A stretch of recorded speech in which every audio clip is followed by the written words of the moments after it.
अब तक रोहन मैगी वाला लड़का, नूडल्स बॉय, फिर मिठाई फैक्ट्री का मालिक बन चुका था। लेकिन उसकी कहानी यही नहीं रुकनी थी। एक रात रोहन सपना देख रहा था।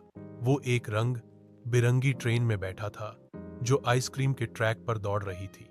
अचानक ट्रेन रुक गई और एक आवाज आई, स्वादों की दुनिया में आपका स्वागत है। जैसे ही रोहन बाहर निकला, उसकी आंखें फटी की फटी रह गईं। सामने बर्फी के पहाड़, चॉकलेट की नदियां, जलेबी के झूले और पनीर टिक्का के पेड़ लगे थे।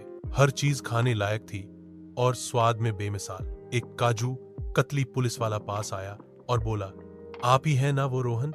चलिए महाराज, कुल्फी सिंह आपका इंतजार कर रहे हैं। कुल्फी सिंह स्वादों की दुनिया का राजा था और उसने रोहन से कहा, हमें तुम्हारी जरूरत है। इस दुनिया का संतुलन बिगड़ रहा है। हर कोई सिर्फ मीठा ही खा रहा है। अब नमकीन, तीखा और खट्टा सब नाराज हो गए हैं। क्या मैं मदद कर सकता हूं? रोहन ने पूछा।